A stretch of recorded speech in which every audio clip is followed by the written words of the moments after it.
Come here, big boy. You're a good pal, ain't ya? I absolutely love this pal, but I am a massive Gyarados fan.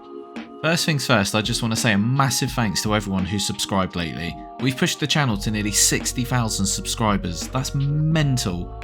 So thank you all so much, and I can't wait to keep bringing more content. So subscribe and stay tuned, you lovely bunch of misfits. So just to give you an idea, here's the normal Pal Sphere, so 0% chance to capture. Mega Pal Sphere, 0.03. The Giga Sphere, 0.23. The Hyper Sphere, 1%.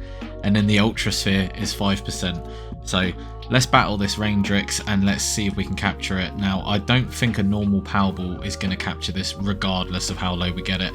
But let's, yeah, look, not even 1% chance. So we'll try with a Mega Sphere, let's see what it does. No, broke free. Ah, you bugger. That hurt. Oh, my Foxspark's knocked out the other one.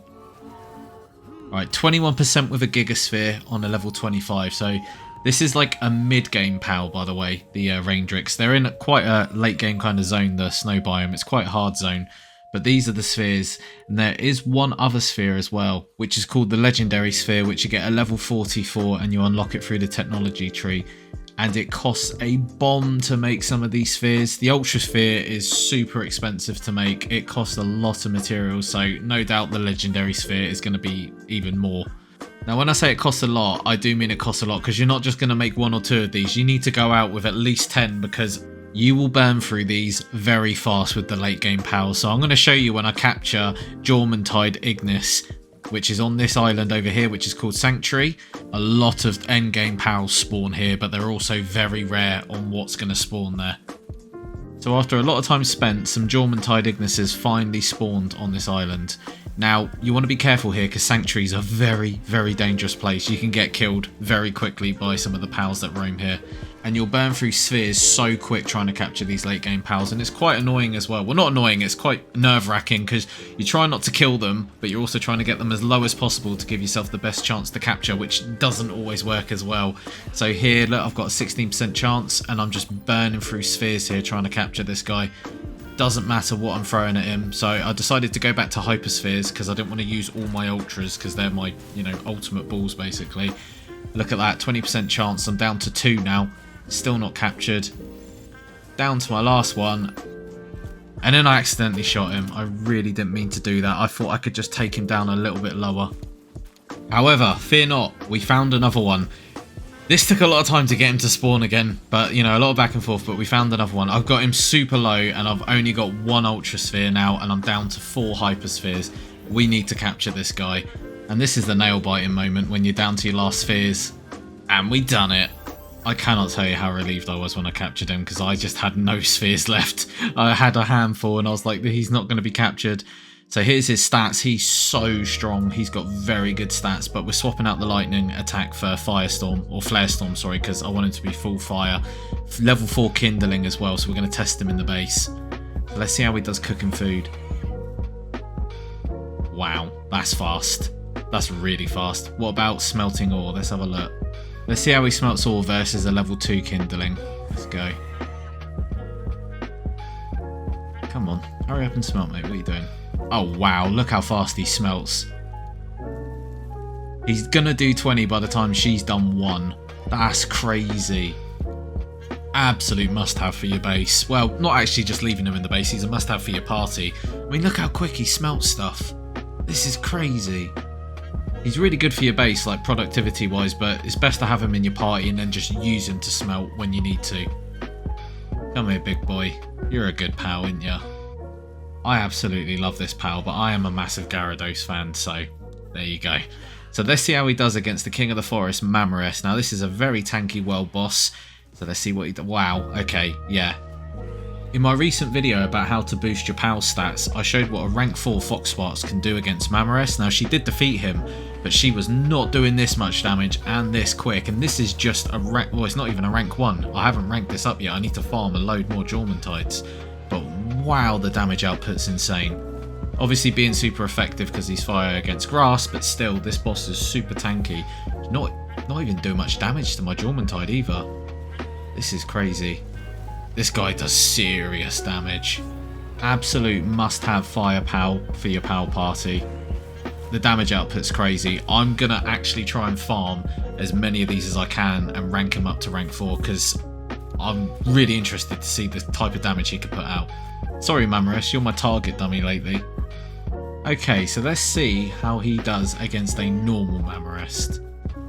Now they do have a lot of health. Well, okay, right. Now they don't. It just disappeared. But yeah, these guys are pretty tanky. He just one-shot him. Wow.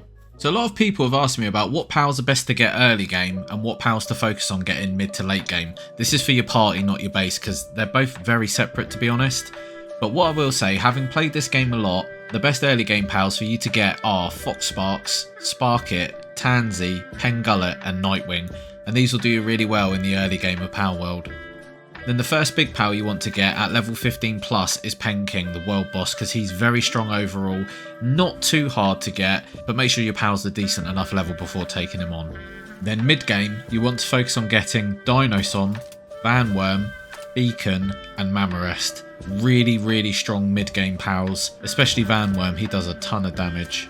And then late game pals for me are hands down Jormuntide and Jormuntide Ignis, very strong water and fire pals. Now Jormuntide is actually a world boss that you can farm, who is bigger and has really good stats, so definitely worth doing that on the daily when he respawns. But you need to be at least level 30 to 40 to start capturing these. Especially Jormuntide Ignis, you need to be level 40 plus, otherwise you're going to have a bad time. So in order to catch the best pals on this game, you need to focus on getting a really good pal team together and getting them ranked up, which I've explained in previous videos, this does take a lot of time. And from there, you want to start taking on the boss content to get through the levels. And once you're level 30, you can start farming for Jormuntide. And once you're a bit higher and you've got access to the Ultra Ball, that's when you want to start trying to farm the Ignis version, so the fire variant of Jormuntide. Now you can capture the Ignis version with Hyper Balls, as you've seen in this video, but it's very difficult and the areas in which to capture him are very dangerous, so I wouldn't recommend it until you've got Ultra Balls because you'll be a bit higher level then. And to be fair, even then it's still very dangerous. But Jormuntide is easily the late game gateway pal. He absolutely smashes bosses and helps you tackle the really hard content the further you get into the game. Now don't get me wrong, there are even better pals further into late game, especially the legendary pals. However, Jormuntide is a pal that is accessible to all players when starting the mid to late game push, therefore in my opinion he is the best gateway pal for late game content. Now capturing these pals, as you've seen, you're going to burn through spheres like no tomorrow, so when you're hunting these guys down you really need to grind and get a ton of spheres. I would honestly say if you're hunting for the late game pals such as Jormuntide, you're going to want to be bringing at least 30 Ultra Balls and at least 40 to 60 Hyper Balls. I wasted around 17 Ultra Balls just trying to capture one of these, so that gives you an idea of what it's like. But like I showed you earlier, just make sure you have a good mix of Hyper and Ultra Balls for these late game pals.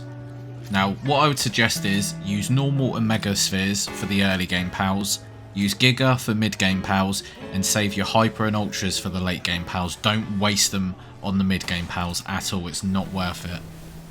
So I've worn Jormuntide down enough and now I'm just going to keep throwing spheres at him until I capture him. Now luckily I do, and he has incredible stats, this guy, and he's also huge. He's much bigger than my Ignis version, like he towers over him. So I hope you found this video informative and got some value out of it. Go and check out my previous videos for more Palworld content, and subscribe to the channel and hit that notification bell. And don't forget to like and share the video, as it really does help out and I do appreciate it. Plus I have so much more Palworld stuff coming your way. And luckily for you guys, it releases very soon, so I bet you're all really excited. Anyways, I'll see you in the next one, and enjoy the Palworld launch everyone. Bye bye.